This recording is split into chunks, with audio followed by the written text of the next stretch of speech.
హరే కృష్ణ. హరే కృష్ణ. మీకు యాత్ర ఎలా అనిపించింది? యాత్ర చాలా అద్భుతంగా ఉంది.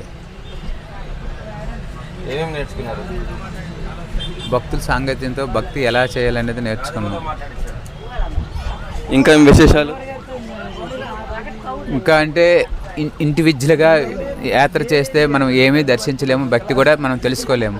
భక్తులతో సాంగత్యం చేయడం వల్ల భగవంతుడి దగ్గర అదే అక్కడ భక్తుల సాంగత్యం ద్వారా భగవంతుని ఎలా ఆరాధించాలి, భక్తి ఎలా చేయాలి అనేది నేర్చుకున్నాం. ఇంకా ఇంకా ఈ యాత్రలో ఏం చూశారు మీరు? హరే కృష్ణ.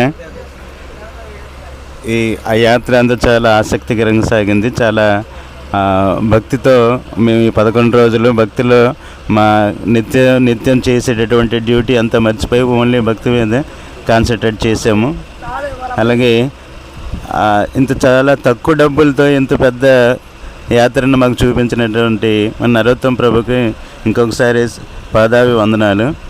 ఇలాంటి అవకాశం ఆయన వల్ల మేము ఈ అవకాశాన్ని మేము పొందాము. ఆయన ఆశీస్సులు మాకు ఎప్పుడు అలాగే ఉండాలని మేము ఎప్పుడూ కోరుకుంటాం ప్రభు. హరే కృష్ణ ప్రభు.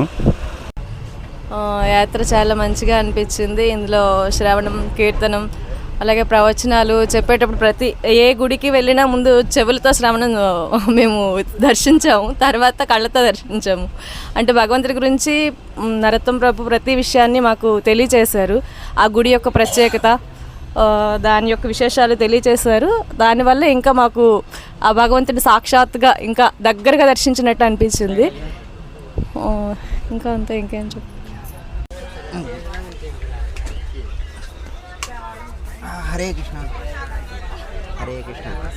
యాత్రలో ఏంటి అంటే, యాత్రలో ఇంకా ఈ తీర్థయాత్రలో మనం తిరిగేదాన్ని ఇంకా ఎప్పుడు తిరగపోయినా యాత్రలో మొత్తం తీర్థయాత్రలు తిరిగాము. రెండోది మన కూర్మా గ్రామం వచ్చి కొద్దిగా తెలుసుకుంటే ఇంకా యాత్రలో తిరిగి ఇంకా తెలుసుకున్నాం ఇంకా ఏంటి అనేది.